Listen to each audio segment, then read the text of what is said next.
Good afternoon. I'm Warren Hogue, IPI's Senior Advisor for External Relations, and I'm happy to welcome you to this Global Leader Series event on leveraging historical knowledge for sustaining peace. And may I say, I'm so happy to see how many of you came. Co-sponsoring this presentation with IPI are the Permanent Mission of Finland and the International Network of Historians Without Borders, of which our speaker, Erkki Tuomioja, is the founder and president. He served in Finland's parliament for more than 35 years and is the former and longest-serving Finnish Minister for Foreign Affairs. He will discuss the history and the use of historical knowledge in sustaining peace and how historical narratives can be a useful tool to recognize elements of peace and resilience within societies. But before calling on him, we will hear opening remarks from a good friend of IPI's, Kai Sauer, the permanent representative of Finland to the United Nations. Thank you, William. And I'm actually speaking here as a former subordinate to Minister Tuomioja. As William said, Dr. Erkki Tuomioja has served altogether 11 years, 3,940 days as a foreign minister. So he definitely has a taste for a long distance, and being a marathon runner, this becomes quite clear. Dr. Tuomioja is a frequent visitor to New York. He was here several times for the UN General Assembly, for different UN events, and currently he's visiting as a member of the Finnish Parliament's Foreign Relations Committee. And if I may reveal another interesting link, family link with the UN, Dr. Tuomioja's father, Sakari Tuomioja, who also served as a Finnish Prime Minister, he was the first Cyprus envoy of the UN Secretary General. He was called by UTANT in 1964 and served in that capacity until his premature death the same year. I have learned to know Dr. Tuomioja as a very strong supporter of conflict prevention, and during his last term as a foreign minister, peace mediation was consolidated as one of the flagships of the Finnish foreign policy. And I think this initiative of Historians Without Borders could be put in the similar context. It is an attempt to conflict prevention, peace promotion, promotion of reconciliation, and by this it fits very well also in the work of the current UN and the priorities of the new Secretary General. I know this concept of Historians Without Borders has attracted a lot of international attention, academic attention, and political attention. So I think we are quite privileged to hear more from Dr. Tuomioja under the guidance of William. Thank you for being here, and thank you for your attention. Well, thank you. And first of all, thanks to the IPI for the opportunity to address you on history and conflict. And to my friend Ambassador Sauer for his kind words. 2015, 2 years ago, was the centenary of the events in the then Ottoman Empire, in which up to 1.5 million Armenians met their deaths. Historians on all sides are more or less in agreement on what took place. But present-day Turkey and Armenia continue to be in open disagreement on whether to call these events a genocide or not. And it's not only between Turkey and Armenia, as politicians, legislators, governments have taken stand on the issue. It has become also a very international issue. Hopefully it will not lead to renew any kind of military conflict, but it has prevented normalization of relations between the two countries and also soured other relations. And this is merely one example of how different views and interpretations of history, even very ancient history, continues to play a role in creating and enhancing conflicts and to hamper efforts in conflict resolution. And even when conflicts are resolved with peace agreements, the unaddressed history you think that you have left behind you can return as zombies to haunt you and at worst lead to a renewal of the conflict. So I would therefore include in any post-conflict work also the addressing of history as an important part. Because post-conflict work also entails writing the history of the conflict in a way which meets the approval of all parties to it. And we can well imagine how challenging this is, for example, in writing a common history for Cyprus, not to mention how to write a Middle Eastern history if and when a lasting peace agreement can be made between Israel and Palestine. Most historians will deplore those in our profession who willingly lend their names and work to instigating and amplifying conflicts. This may be a small minority in the profession, but we are much more likely to encounter cases where politicians and demagogues and the media have misused the work of historians without their consent for questionable purposes. One can ask what then should be the proper role of politics and politicians vis-à-vis history. And it might be easier by laying down what it should not be, i.e. historical truths and interpretations of history should not be made into legislative issues. And this is equally true concerning the many resolutions various parliaments have passed on the 1915 events, as it is concerning the legislation passed or pending on how to write and present history in countries like Poland, Russia, or Ukraine. And I would also place laws on Holocaust denial on this dubious category as well.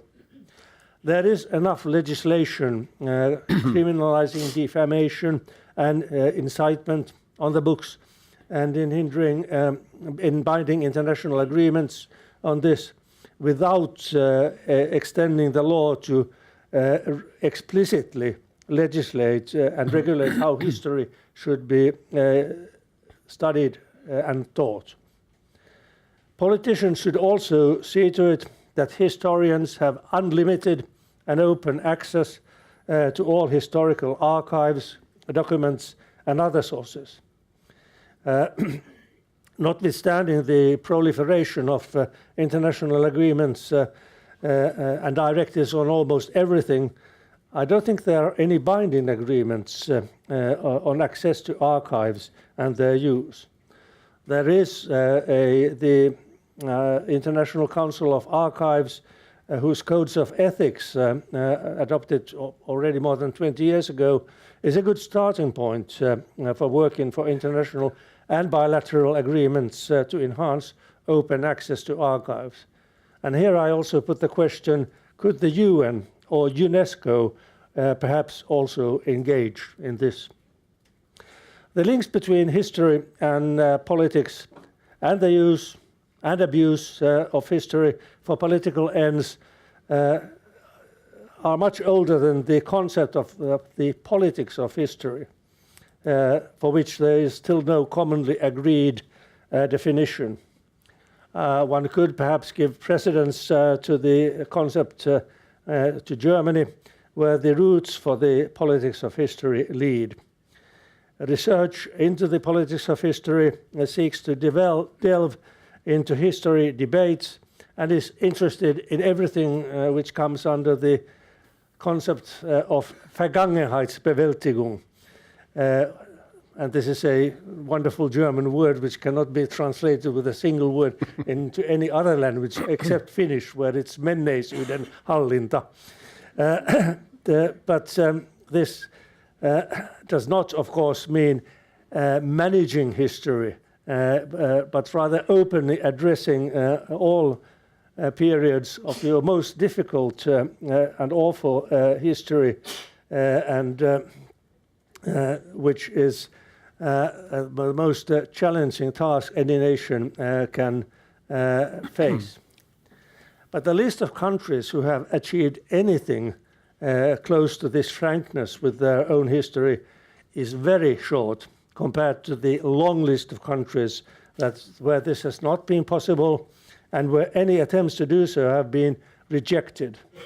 A positive example could perhaps be the post-apartheid South Africa with its Truth and Reconciliation Commission.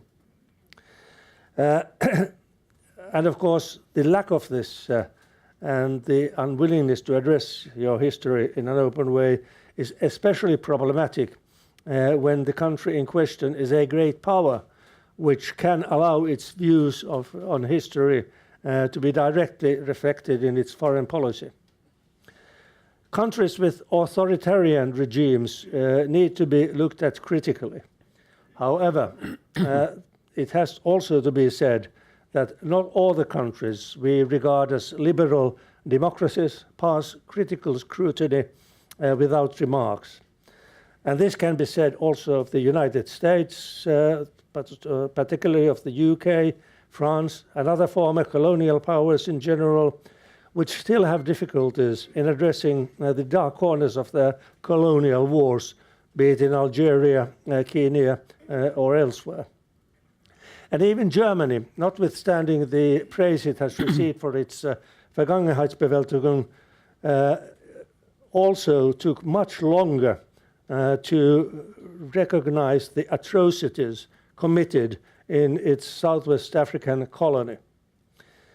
But it has to be added that this has not, in any of these countries, led to restrictions on revisionist and critical historiography of the kind we have seen in states actively engaged in history denial.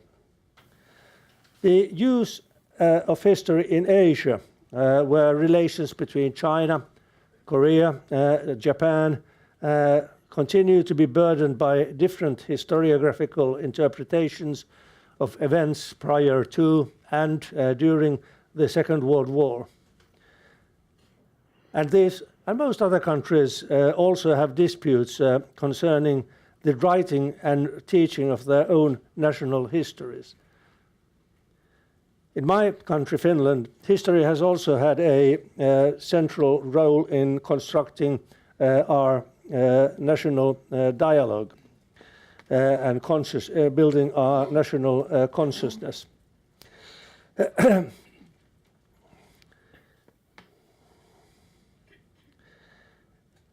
In the 19th century, Finns also resorted to historical narratives to build up our national institutions, our national consciousness. And this, towards the end of the 20th century, to the 19th century, led also to conflicts with Russian nationalist interpretations of history. It has only towards the end of the 20th century been possible for Finnish historians to take a more balanced approach and show understanding that the Russians too may have had valid arguments when criticizing the Finnish nationalist arguments used in our struggle to defend our national autonomy. Also, after our independence in 1917, historians have been used before, during, and after the Second World War to support our national narrative. The 1918 civil war in Finland left very deep wounds in our society, and they were kept unhealed by the way the war was commemorated by the opposing sides. And neither did historians always contribute to healing the wounds, often actually exacerbating them. But then new writers, both in historiography and literature, since the beginning of the 60s, have promoted understanding and reconciliation. And today it is possible to review the events of the Civil War without linking different interpretations and opinions in any meaningful way to issues concerning and dividing Finns today. But what happened in Finland in 1918 was not unique in the world, neither at the time or nor today. Fortunately, we have been able to gradually establish and strengthen a mindset in emphasizing a common understanding and common responsibility to intervene to prevent and stop all human rights violations and war crimes. We have established the International Criminal Court, which should in the last instance see to it that no one responsible for crimes, such crimes against humanity, has impunity because of the inability or unwillingness of the courts in any country to bring them to justice.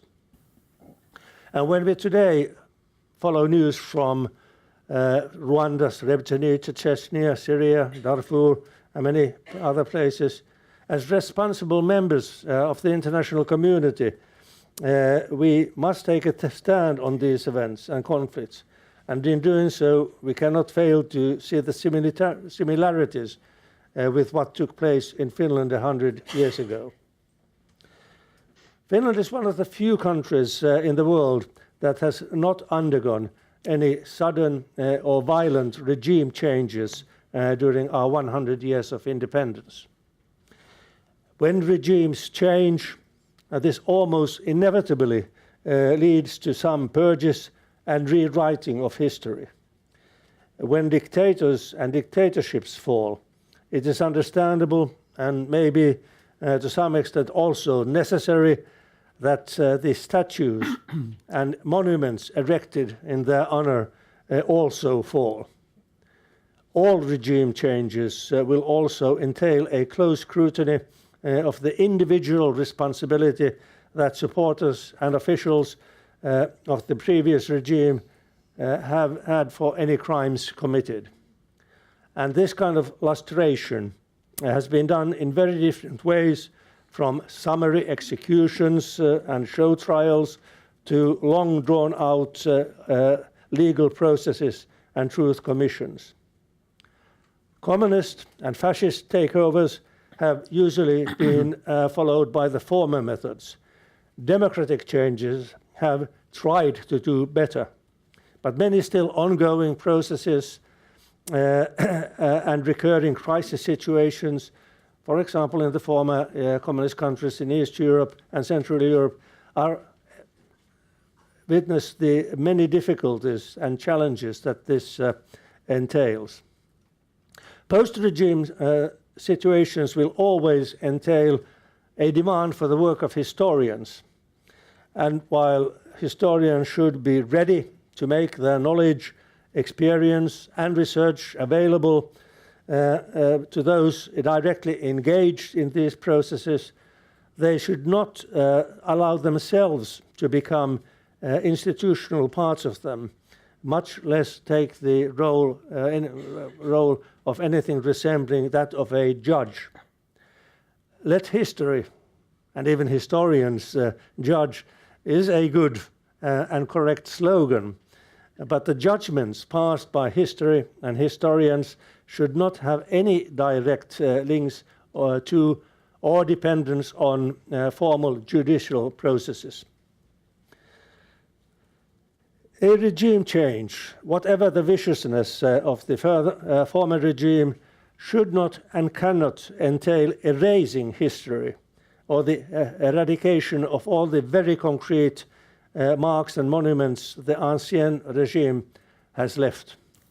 A cultured approach to historical monuments should leave an environment where all traces of our history, the more unpalatable and unsavory parts of it included, can be seen and, as time passes, be regarded as historical relics which need not unduly bother future generations, but will serve as focal points in understanding our common past.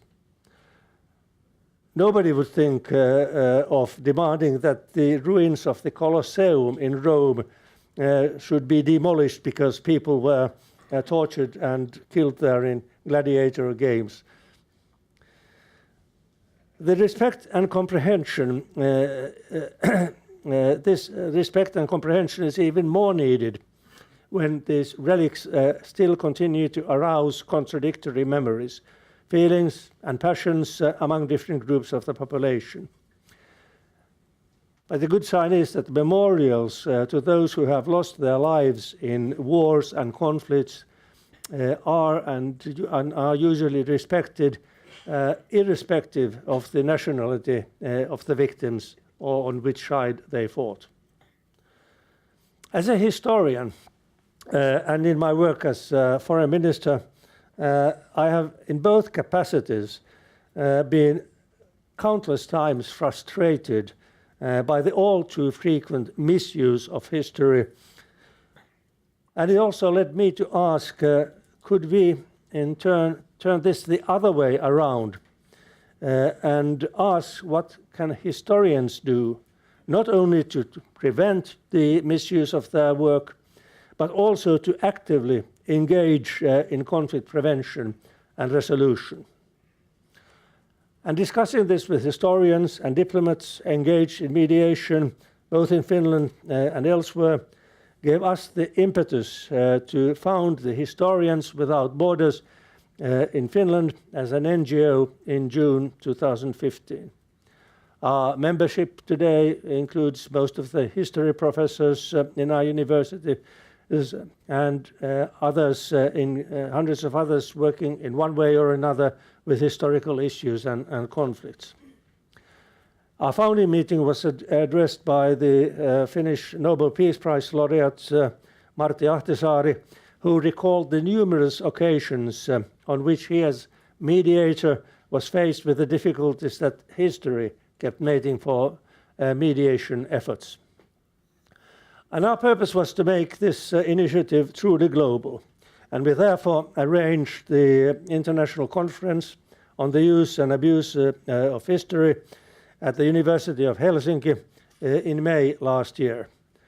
The conference was attended by about 300 participants from 30 countries, and they agreed on a declaration creating the Network of Historians Without Borders. And in this declaration, the signatories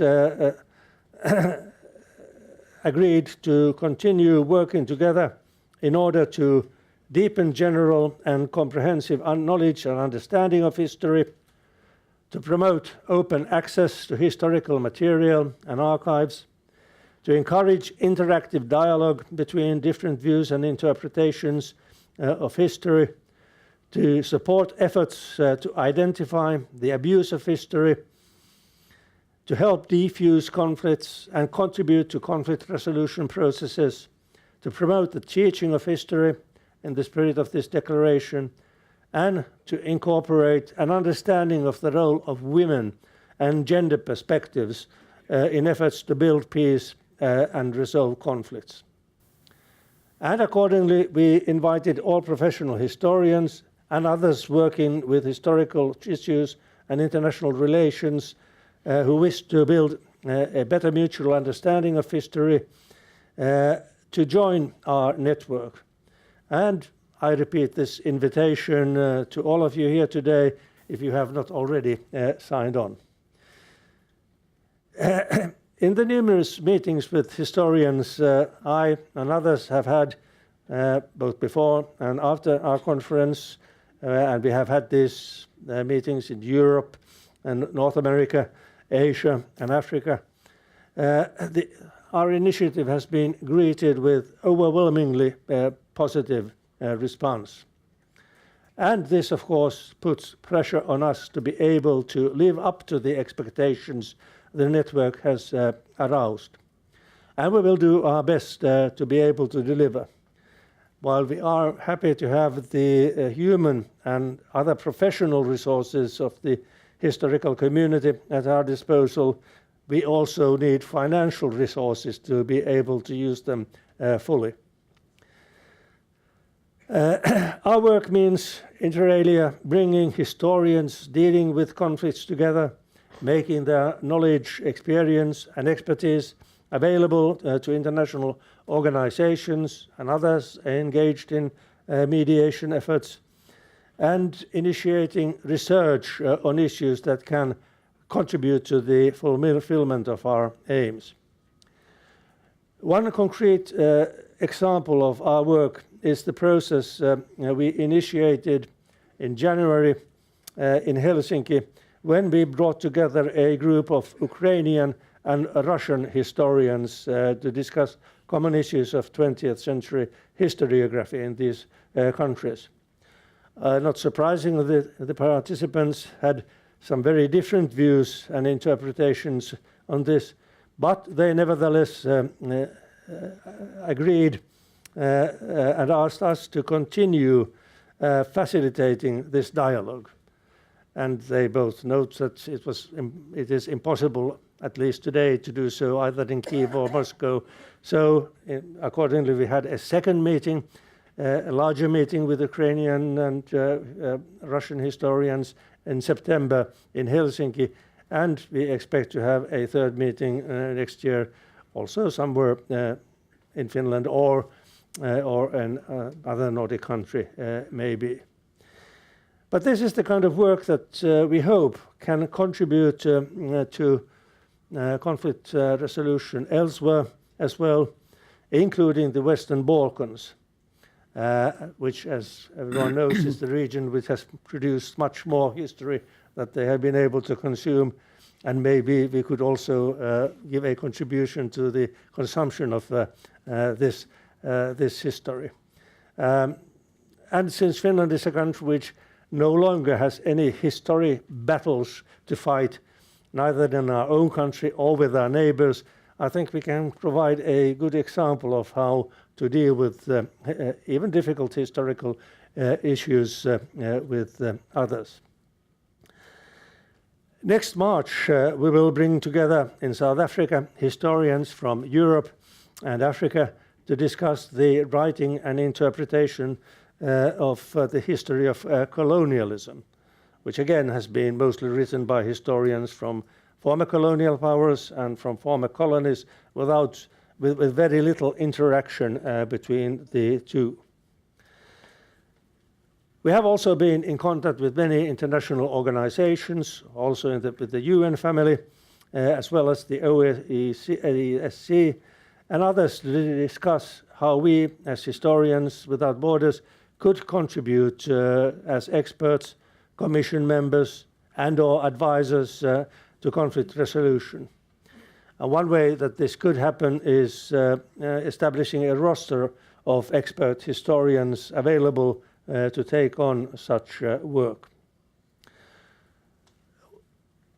Dear friends, we are living in increasingly ahistorical times, by which I mean that people's awareness and understanding of from where and how we have arrived at where we are today is diminishing rather than increasing. And this is a challenge, because if you do not know your history, you can't see into the future either, and you are also more prone for the abuse and misuse of history that those living on historical myths offer.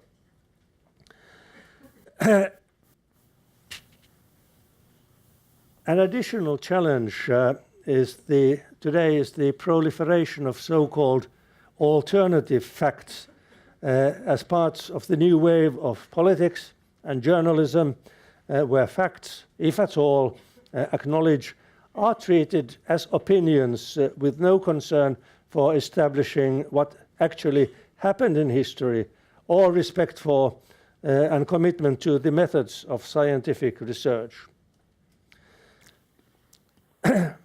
To assert that those who do not know their history are doomed to repeat it may or may not be true, but ignorance will always increase the risk of being made an unconscious prisoner of history and prey to the machinations of politicians exploiting history for their own ends.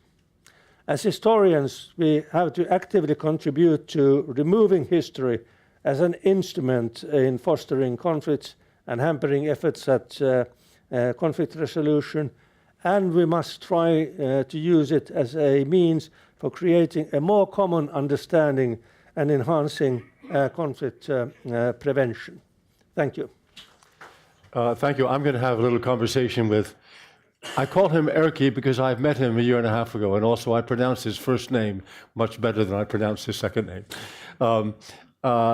Erkki, I wanted to tell you a little my own experience in the UN community with a situation of the kind you've been talking about.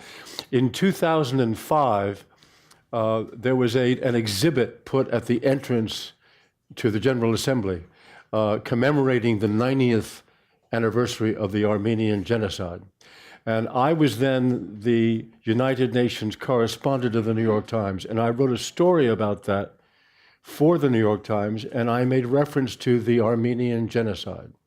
It was not the alleged Armenian genocide, it was not the reported Armenian genocide, and of course I heard the next day from the Turkish ambassador, who also was a friend of mine. And I was very happy to be able to explain to him that the newspaper had made a determination some time before that they accepted the facts of the Armenian genocide as facts, that it was not really in serious dispute except from nationalist historians of the other side. That didn't make the Turks any happier, but it made me happier. I was able to base that determination in something that had been settled, which I think is where your group is probably headed if it worked out right, that you could take these situations and finally try to agree on a common set of facts. And I wanted to ask you, you mentioned, and I was fascinated by your mention of Ukrainian and Russian historians coming together. You mentioned also the upcoming group of historians talking about history of colonialism. Have you found in your experience with this group that national historians will always stick to their national narrative, or have you found refreshing cases where national historians will come out with an independent view which may be counter to their own nation's history? Well, I'm not quite sure that the sample of historians that we had from Ukraine and Russia were representative of the profession as a whole. But anyway, I regarded them as professional historians who were also quite open about the difficulties that they have in both countries, may have with both countries with authorities regarding historical interpretation. But I was also encouraged because a bit later, a few weeks ago, I was in Moscow to address an international conference on the Great Russian Revolution 1917 with not only Russian but other historians as well.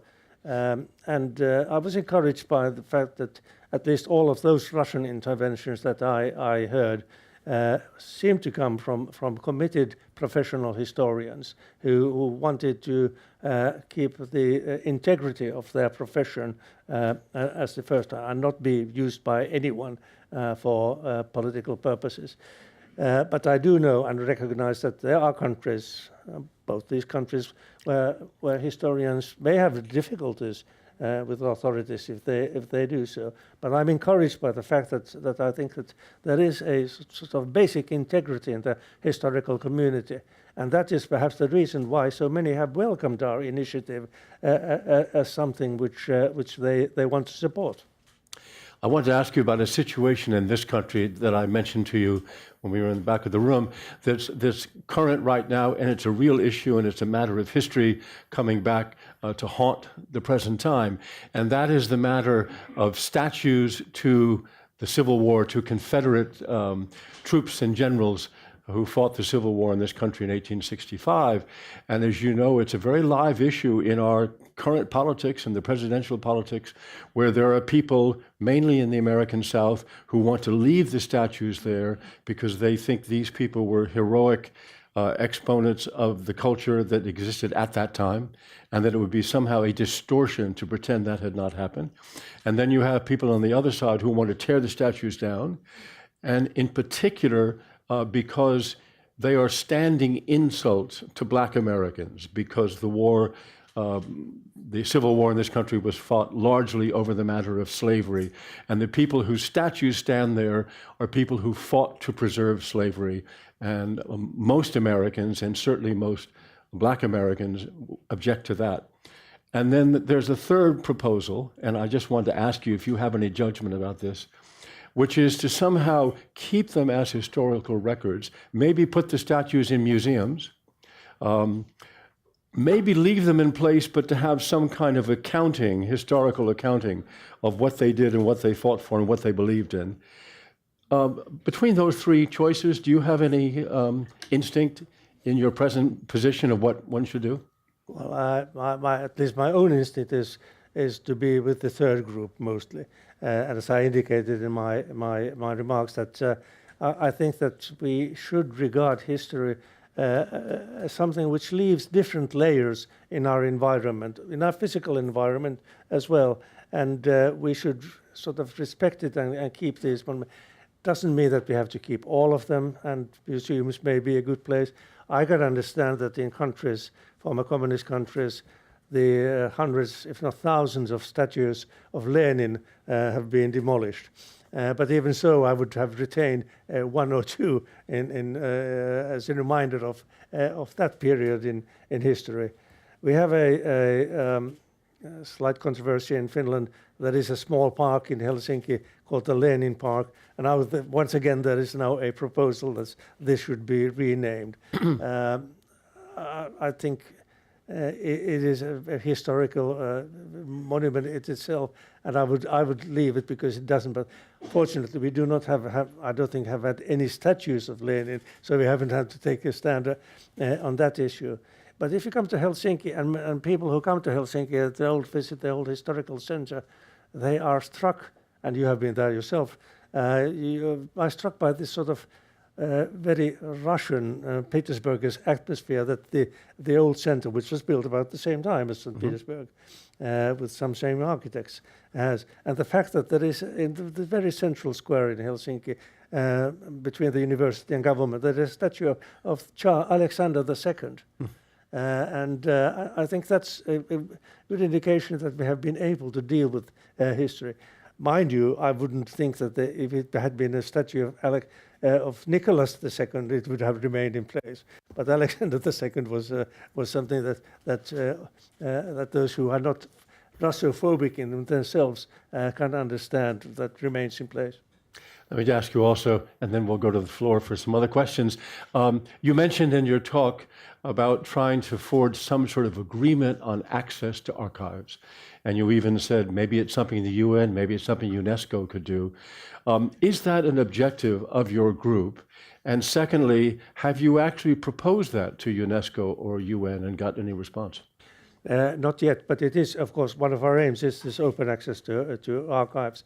And maybe I would be very open to any proposals and suggestions and advice on how to continue with this process. So far, I've only talked with some Finnish officials. And one of my concerns has not been in general access to archives, but access to the archives of the international organizations, because I remember some 30 years ago I was writing a biography and I needed to use the archives of the Economic Commission for Europe. And there was no problem with the access, except that they had all the material from 30 years had been just dumped into a single room with no with no attempt at bringing any order to. And I was wondering, is this a condition which other international organizations also keep their archives? Excellent. Well, I'd love to get some comments and questions. If you'd raise your hand, I'll call on you. And when I call on you, I'm going to ask you, the microphone will come to you. Please identify yourself. And I'm going to ask you, even because the group is to stand up. And we'll start here, and then Richard back there, and then right behind Richard. 1, 2, 3. And we'll take 3 questions at once and then answer them. Thank you for the privilege of listening to you.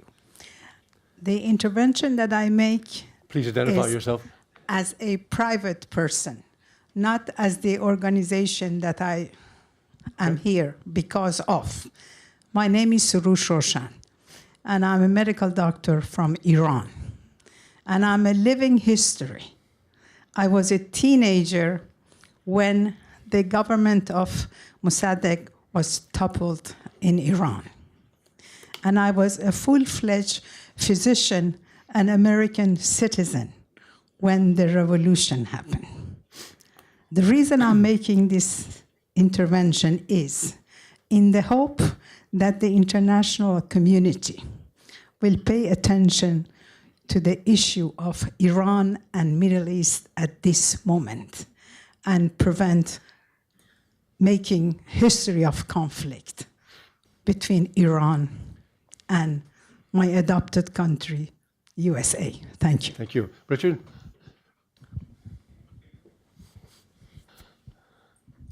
Thank you, Richard Jordan from the Royal Academy of Science International Trust. As a former librarian and archivist, I appreciated your reflection greatly. Have you ever, especially in the pre-digital era, when journals were handwritten and documents were typewritten, perhaps with carbon copies, have you ever found any information on peace processes in the archives of private sector corporations? Thank you. Hi, thanks. My name is Ricardo. I'm with UNESCO's liaison office here in New York, and I couldn't help myself but just to try to answer the question by Warren just a little while ago, and happily to see how UNESCO gets mentioned in some of these discussions.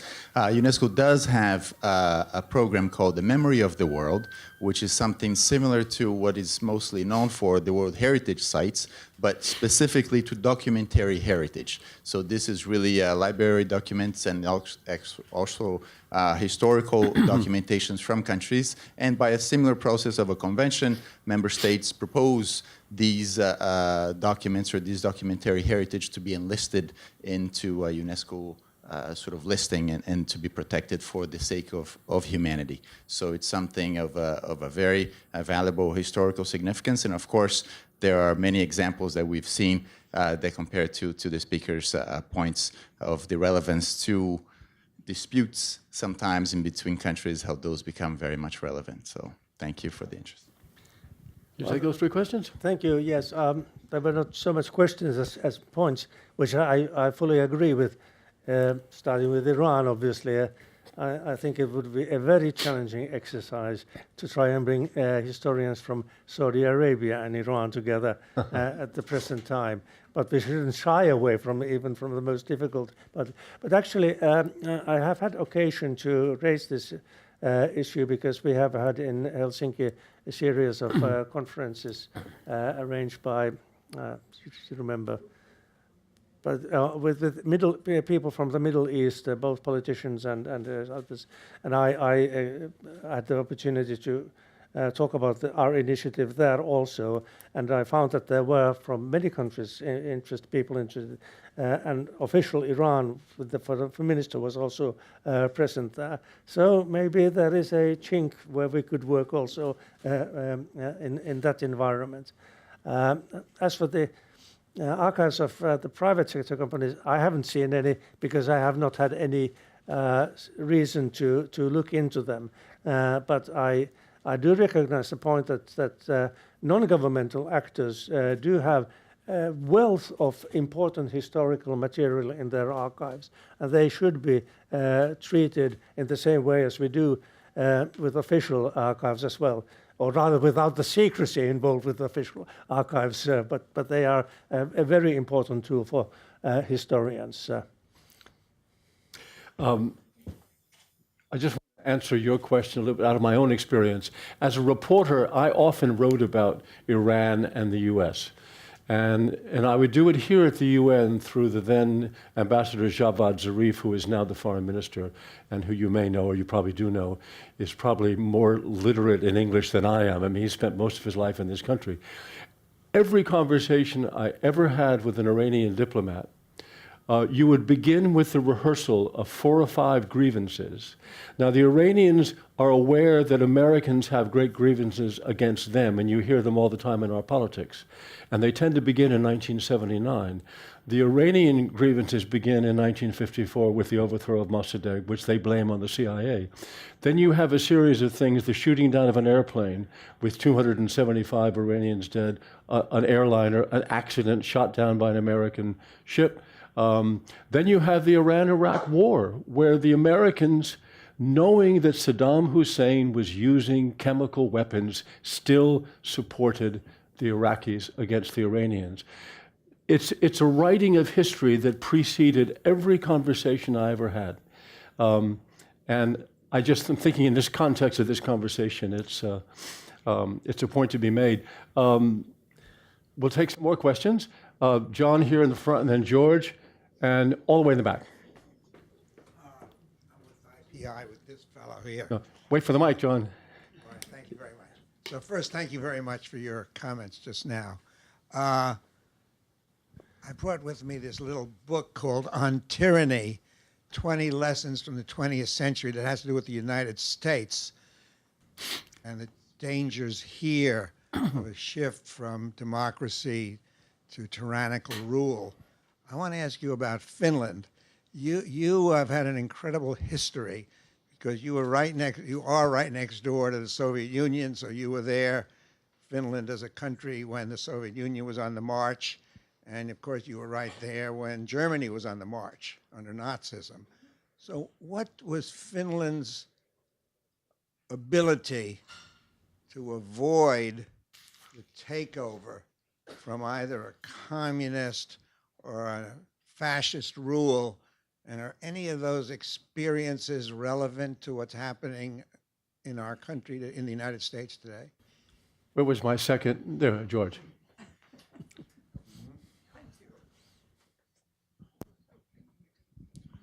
Thank you. I'm George Baumgarten from the UN Press Corps. I have a particular observation as an American, and it is about the American educational system.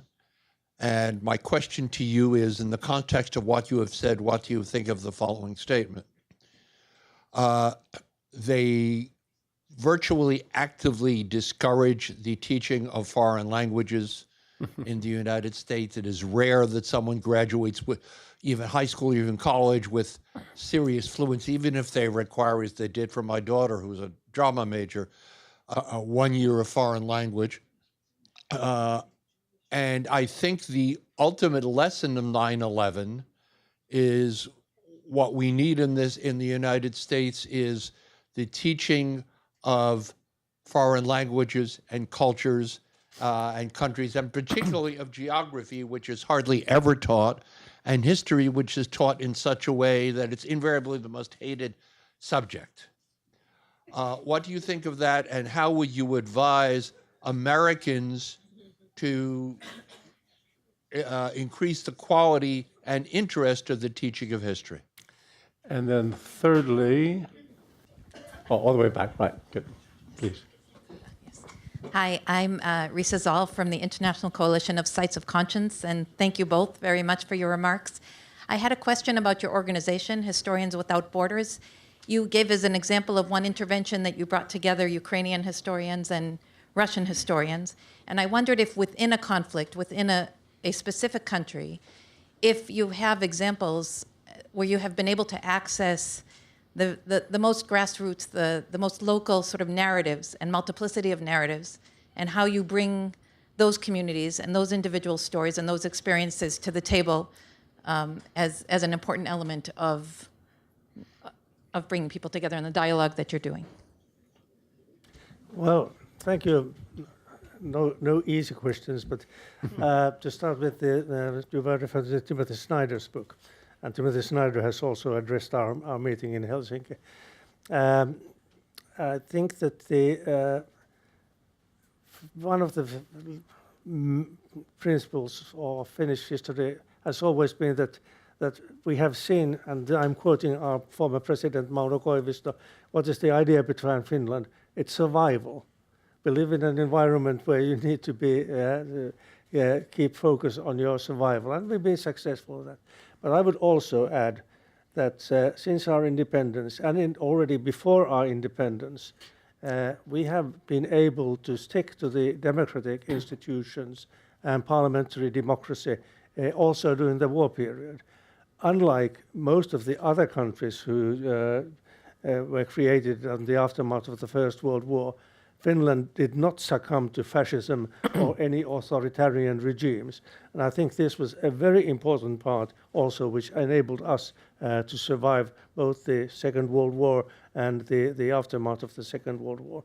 Are there any lessons for the US or anyone?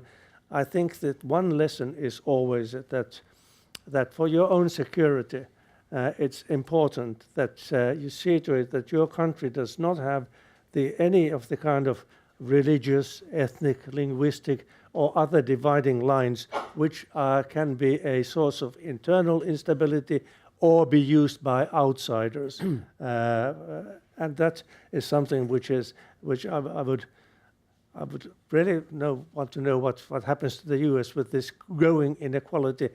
And with looking at least from the outside, it seems to be a very divided country today.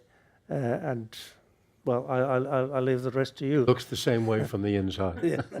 Okay. And then as far as what have we done with Historians Without Borders, we are a very young organization and very much a small shoestring operation. So we have been in existence for 2 years.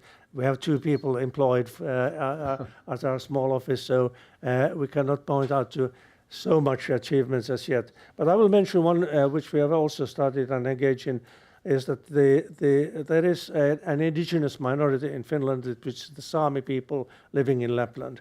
And they have been mistreated in history like many other minorities have everywhere. And now there is a proposal from the Sami parliament and the Finnish government to establish some kind of truth and reconciliation commission. And we have offered our services as historians, and they have been welcomed. So this is, we hope to learn also from that process something which can contribute to issues elsewhere as well.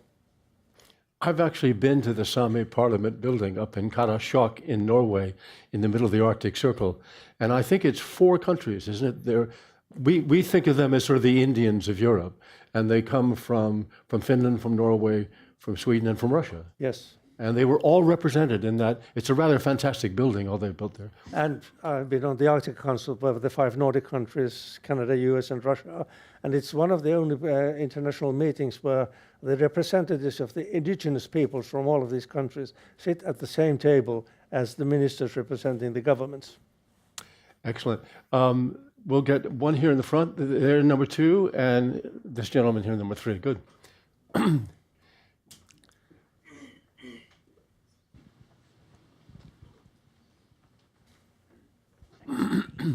Hi, I'm Dr. Yael Danieli. I actually represent the International Organization of Victims Assistance, but part of my professional work as a trauma specialist is the field of multi-generational legacies of trauma. And like the 2 other doctors in the room, this is about lived history, how history is learned from generation to generation, how it affects the next generation, and might indeed lead to the next war. It's a fledgling field, and I would love to be able to join hands with you, because we are writing history in a social scientist kind of data-based way. I want to just ask a question of my own along those lines. How do situations come to you? For instance, I'm thinking Israel-Palestine. Would you wait for Israelis and Palestinians, historians, to come to you and say, Would you get involved in this? Do you actively go to situations and try to approach them?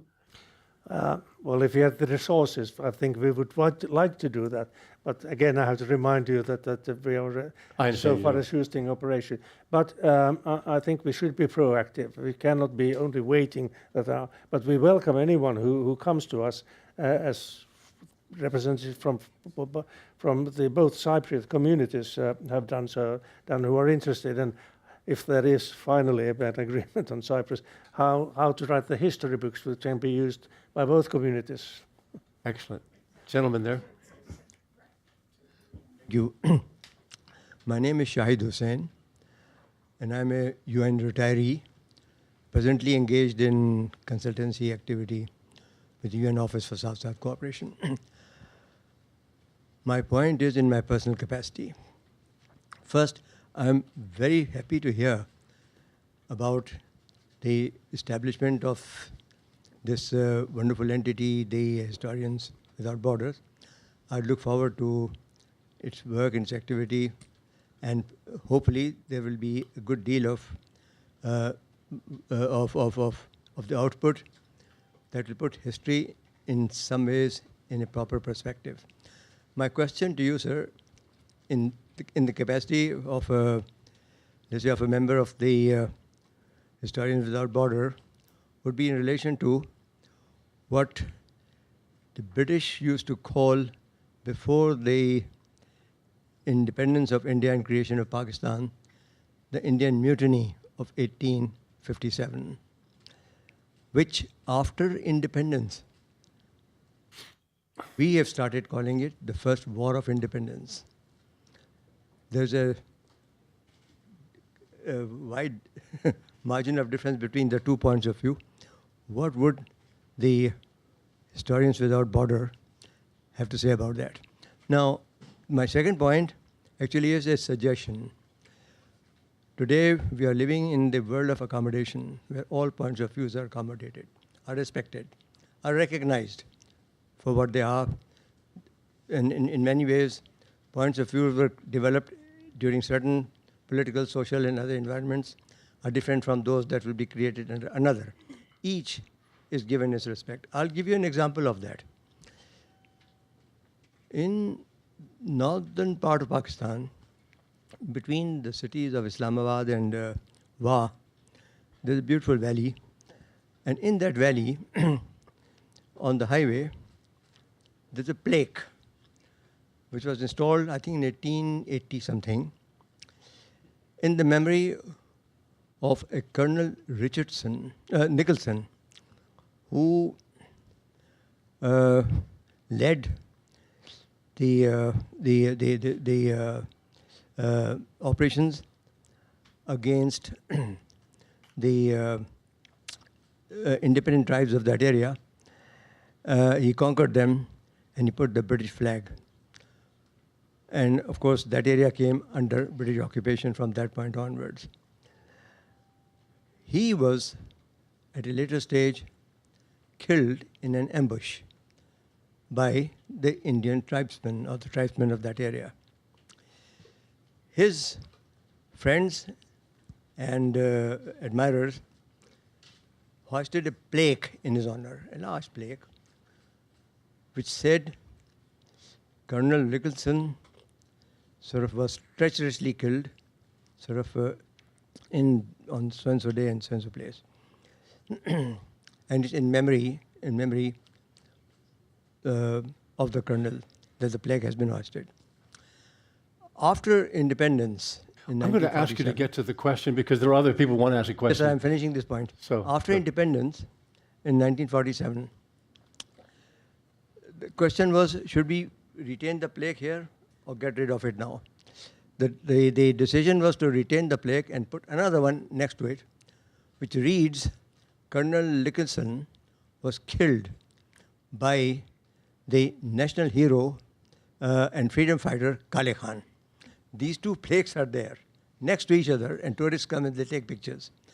Would you be in favor of putting up similar plaques and things against the kind of monuments that we have been talking about a little while ago. Thank you. And I had a third person. Do you remember who you were? Over here on this side. And we may have time for 3 more. Thank you. Good afternoon. My name is Andreas Hahn. I'm from the Mission of Liechtenstein, but I'm asking you this out of personal curiosity. You mentioned the potential for the Historians Without Borders becoming active in the Balkans. So could you elaborate a bit more about that? And do you feel like a sense of interest there from both sides? Thank you very much. Thank you. Well, to begin with, we would very much want to see you also engage in our work. So the easiest thing to learn more about us and how to join us is to go to our website, historianswithoutborders.fi, where all our material is also in English, including all the material from our conference and our activities and the declaration. And if you want to sign it, you're very welcome to do so, and you're part of the network, and will then receive all the information. But because the issue you were referring to is very central in conflict resolution and post-conflict work. Then regarding the question about India, I have to say that I'm not sufficiently knowledgeable about India's history to pass any opinion on those questions. But however, what I would start out is by bringing together Indian historians and asking them and listening to them. After that, I may be able to say something more constructive. But that is also always the starting point, to bring the historians together. Listen to each other's narratives. You can question it, you don't have to accept it, but it is always the starting point for achieving anything. And I know, and we know, that in many countries it's not only a question of historians from country having difficulties talking with their historians from their neighboring countries. It is also the historical community in each country which may be very divided.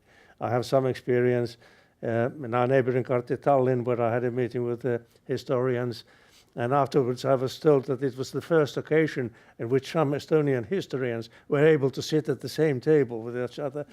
So that's a start anyway. And this, of course, applies very much to the Western Balkans as well.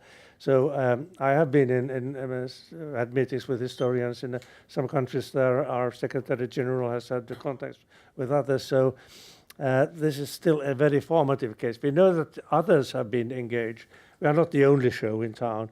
Have been arranging. There are ongoing history dialogues in these countries. So we are looking, if there is something where we could also give a contribution, we'll do so. But I would also mention that in parallel to this, as a response from a proposal from the diaspora community from former Yugoslavia in Finland, we are arranging a series of meetings on Balkan history with these groups, and maybe that will give us also some experience on how to apply this to it within a larger framework. So I would say that at this stage, we are very much open to any advice and proposals that you may have. You know, as we have these conversations, I keep being reminded of things from my own experience as a reporter. For 8 years, I covered the Troubles in Northern Ireland. And the residents of Northern Ireland, it was not a religious war, but one side was Protestant, one was Catholic for economic reasons, another. And both sides could talk about the Battle of the Boyne as if it happened last Thursday. And it happened in 1688. It was still alive for them, the dispute then, and it still hasn't been resolved. We can take 2 or 3 more. The Balkans, you have to start with 1385 right. for Kosovo. And more countries, too. Here's number 1. Do I see a number 2? Number 2, and then a third question? Excellent. Okay. Thank you. And that'll be perfect. I'm Terry Soule from World Council of Churches and ACT Alliance. My question is in regards to your conversation around the United States Civil War and Confederate monuments. I was wondering if perhaps you didn't think that it might be a more just and perhaps accurate representation of history to maybe replace these monuments with some type of memorial to slaves and those who suffered through U.S. history. Thank you. Where was our second? Oh, yeah, right here.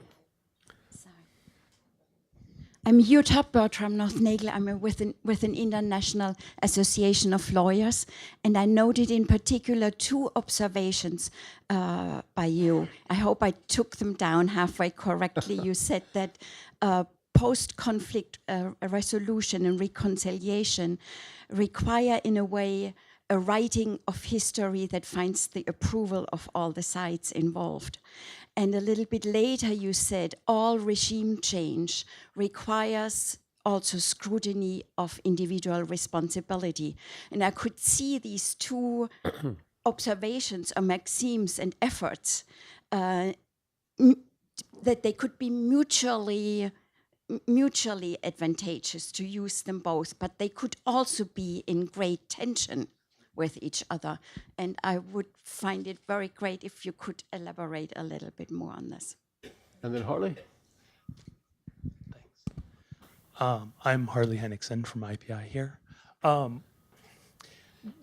Reflecting back on what both of you were saying about, and a few other questions about conservative monuments, we're starting to go farther back into history, and we are dealing with not only political issues, but you get into racial and cultural issues. And the one that keeps coming up for me is the idea of Columbus and the narrative around Columbus in North and South America and the way we think of him. The difference that in the US we have Columbus Day, whereas across the street it's Indigenous Peoples Day. And what the role of historians is in something that is so kind of ingrained in culture. Is there space for historians to help change that narrative? Is that even the role for historians to take a stand that our idea of this really contentious issue doesn't reflect, hopefully who we are today, our ideals and beliefs, and what historians can or should do on issues like that. The phrase that's always bothered me, Harley, is Columbus discovered America. Please. Well, to start with the historical monuments and statues, that's always very different.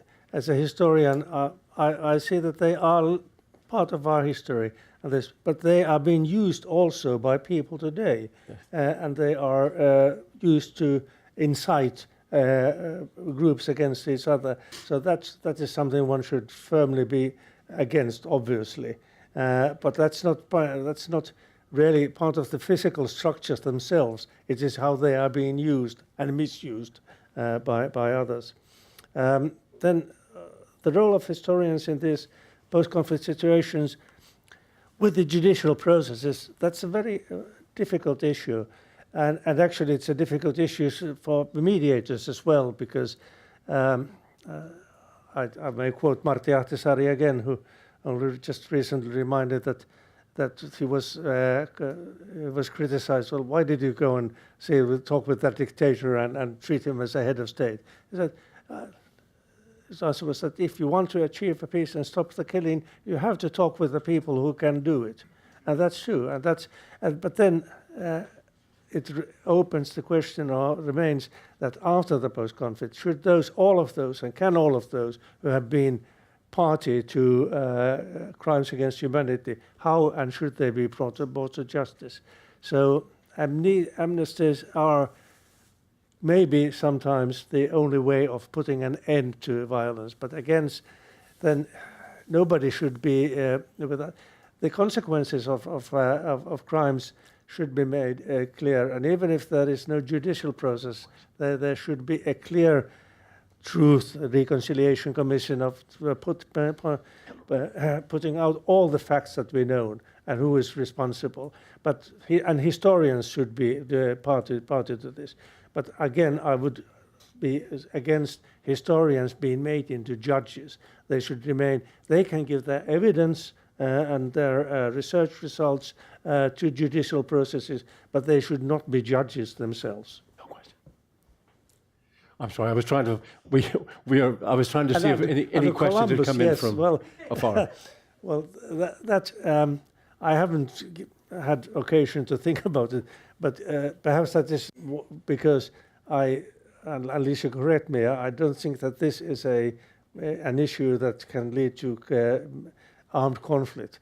So it's not perhaps the immediate priority, but as a historian, yes, I mean, we have we have tons of history which should be really correctly addressed, even if they are not causes for conflicts today. But we would prioritize those that where we can make a contribution directly to conflict prevention. Excellent. Well, thank you for bringing this presentation here.